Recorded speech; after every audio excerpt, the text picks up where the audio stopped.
my friends, I'm Frankie and welcome to Club Foodie. Most meals need a side dish to complete them. It wraps everything up so well. It can be a salad, some bread, vegetables, either grilled, sauteed or steamed, rice, couscous or quinoa, or even pasta. There's a popular one from Korea that shouldn't be ignored, and here it is. In today's episode, I'll show you how to make my version of kimchi. This fermented vegetable pairs so well with many main courses, although it can be eaten on its own. It's easy to make and a flavorful recipe to try.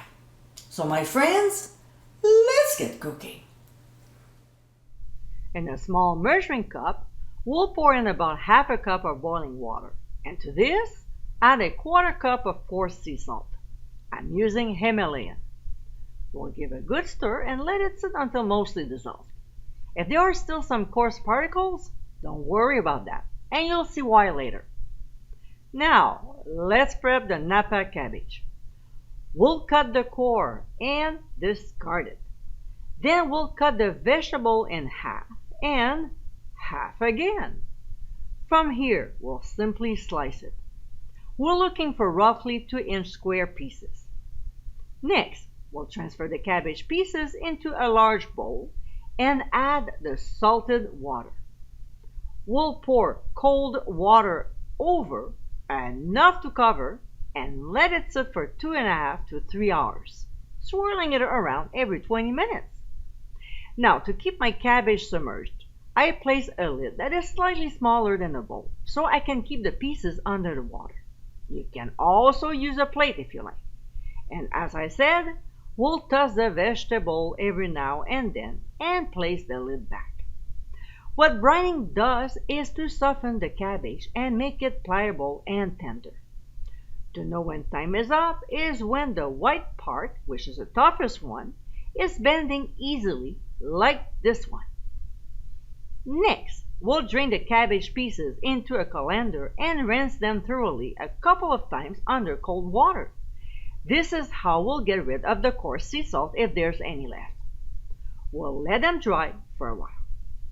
Meanwhile, we'll continue with the recipe. We'll grate the carrots using a food processor. It's faster that way. If you don't own one, you'll have to take the box grater and use a coarse grating blade. Then we'll do the same with the daikon and the apple.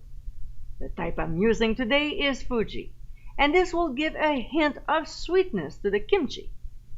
After this, we'll transfer our shredded ingredients to a large bowl and we'll add grated ginger.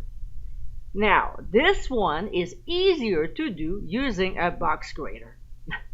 Then pressed garlic, the white parts of green onions, and finally, the Napa cabbage. We'll toss the ingredients very well until combined and set aside while we make our kimchi paste. In a bowl, we'll add gochujang paste, which is a sweet and spicy condiment used a lot in Korean cuisine. This is the red chili paste I use, and it can be found in any Asian supermarket or in the international aisle of your grocery store. To this, we'll add fish sauce, some white vinegar, but it can be substituted with rice vinegar, and granulated sugar. We'll just mix the ingredients together until nice and smooth, pressing down on the paste to loosen it up. Next, we'll add the kimchi paste to the vegetable mixture, as well as the green parts of the green onions.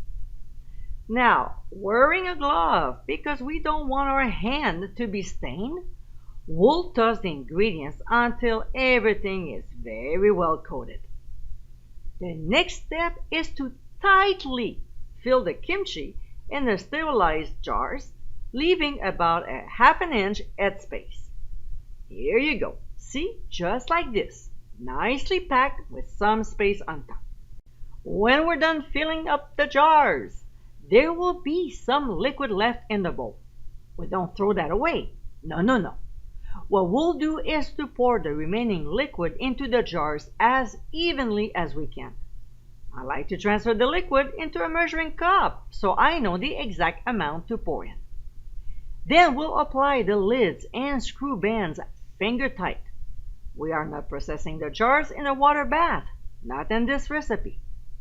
We'll place them on a baking sheet lined with a silicone mat to prevent them from sliding and transfer to a cool, dark place. We'll let them sit for 2 days. But every 12 hours, we'll open the jars to release the pressure, and we'll also insert a knife or a gauge to dislodge any trapped air bubbles by running it around the inside edge. We'll close the jars and let them sit for another 12 hours. Now, I want to show you what happened a day later. Can you see the liquid on the mat? The pressure built up caused some of the liquid to leak out. That's why it's important to place them on a baking sheet. We'll repeat the same process. Open the jars to release the pressure and slide a gauge to dislodge any air bubbles. When the 2 days are up, we'll transfer them to the fridge. They will keep for up to 2 months. And my friends, this is our kimchi.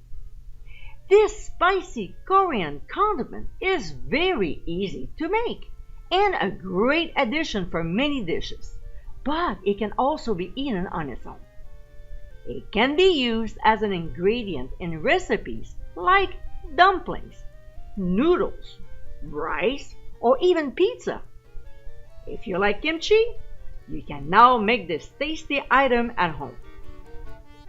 I hope you give it a try soon, and be sure to visit clubfoodie.com for ingredient amounts, directions, and more info. Until next time, my friends, bon appétit!